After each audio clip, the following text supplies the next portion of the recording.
Congolaises, Congolais, mes très chers compatriotes, je m'adresse solennellement à vous en ce jour dans un contexte exceptionnel en rapport avec la situation sécuritaire que connaît notre pays dans sa partie orientale.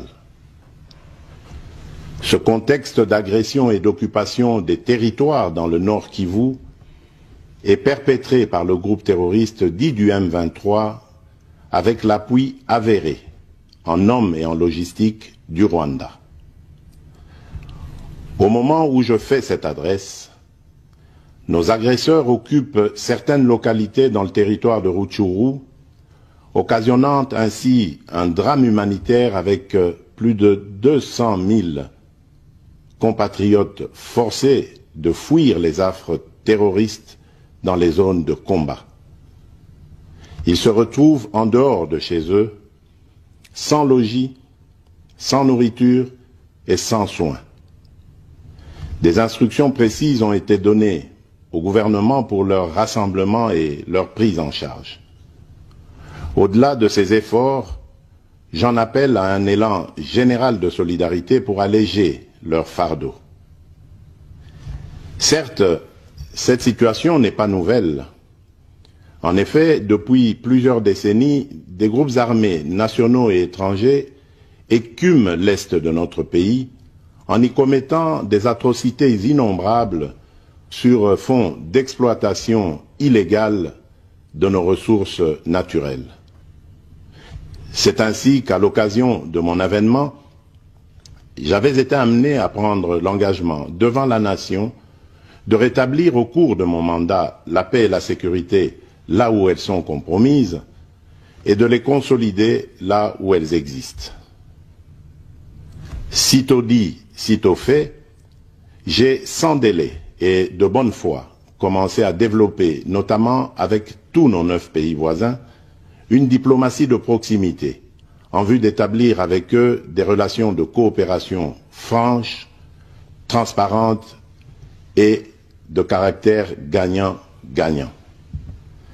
Avec l'Ouganda, par exemple, nous sommes allés jusqu'à décider de mutualiser nos forces armées afin de combattre ensemble la nébuleuse des ADF, une milice d'origine ougandaise qui cependant n'opère que dans le Nord Kivu. Et aussi, nous avons lancé 2 projets de construction de routes transnationales. Avec le Rwanda, un mémorandum d'entente a été signé dans le commerce de l'or avec une entreprise nationale.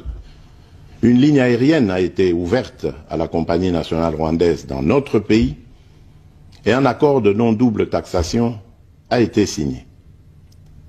Malgré cela, ce pays va nous surprendre en réactivant les terroristes du M23.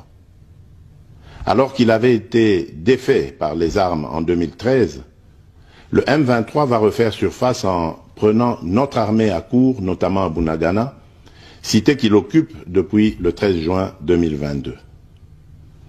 En effet, sous la fallacieuse accusation de soutien des FARDC au FDLR, le Rwanda a en réalité des velléités expansionnistes, avec comme intérêt principal l'appropriation de nos minerais, et pour ce faire, il s'active à déstabiliser l'Est du Congo pour créer une zone de non-droit en vue d'assouvir ses appétits criminels. Pour faire face à cette situation, 2 options s'offraient à nous, la diplomatie ou la guerre. J'ai résolu de privilégier la première option, quitte à en venir à la seconde, faute de résultats. L'option diplomatique a donc été mise en œuvre. C'est ici l'occasion pour nous de rappeler que notre attachement à la recherche de la paix par des voies pacifiques n'est aucunement un signe de faiblesse, moins encore un aveu d'une incapacité de notre pays à s'inscrire dans une logique de guerre totale contre tous ceux qui continuent à abuser de notre patience, mais plutôt une expression de notre culture de paix et de notre identité légendaire de peuple hospitalier. C'est ainsi que dès le 20 juin 2022, j'ai pris part aux travaux du 3e conclave des chefs d'État membres de la Communauté d'Afrique de l'Est à Nairobi, au Kenya, qui avait comme agenda l'examen de la situation sécuritaire dans l'Est de notre pays. À l'issue de ce forum, les dirigeants des pays membres de la Communauté d'Afrique de l'Est sont tombés d'accord sur le déploiement d'une force régionale pour imposer la paix dans l'Est de la République démocratique du Congo. Le sommet a appelé à une cessation immédiate de toutes les hostilités à l'Est de notre pays et a demandé à tous les groupes armés, tant étrangers que locaux, à déposer les armes immédiatement et sans condition et à s'engager dans le processus politique. Le 6 juillet 2022, j'ai accepté de rencontrer à nouveau le président du Rwanda, cette fois à Luanda, sous l'égide du président Joao Lourenço, sous couvert de la Conférence internationale des régions des Grands Lacs africains, la CIRGL. Il en est sorti une feuille de route qui stipule entre autres objectifs normaliser les relations politiques et diplomatiques entre la République démocratique du Congo et le Rwanda.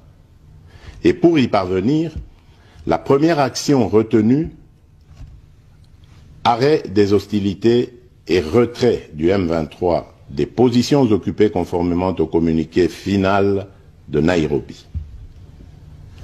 Une fois de plus, aucune avancée sur le terrain de la paix attendue par notre population n'a été observée. La dernière activité diplomatique en date a été la rencontre avec le président Paul Kagame autour du président français Emmanuel Macron et à l'initiative de ce dernier en marge de l'Assemblée générale des Nations unies à New York. Ici également, pour l'essentiel, il a été acté le principe d'un cessez-le-feu immédiat et du retrait inconditionnel du M23 des positions qu'il occupe, toujours sans résultat tangible sur le terrain.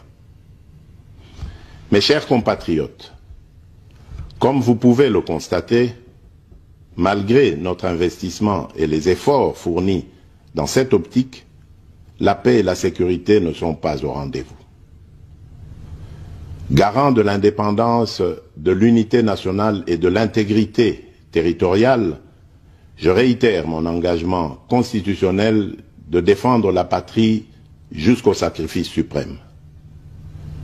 Mes très chers compatriotes, ne doutons jamais qu'ensemble réfléchis et engagés, nous puissions changer le monde.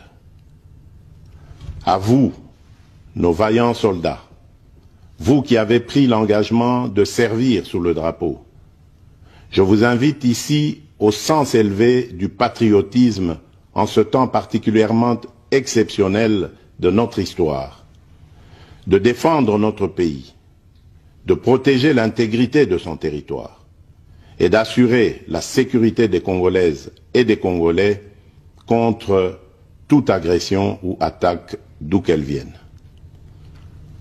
À vous, mes très chers compatriotes, la guerre qui nous est imposée par nos voisins exige de chacun de nous des sacrifices.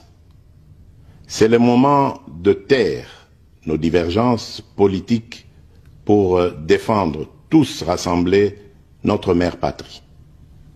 Notre histoire et notre marche commune ont sans cesse démontré que, loin de s'effondrer, notre nation et son peuple ont toujours relevé ce genre de défi et nous en sommes toujours sortis victorieux.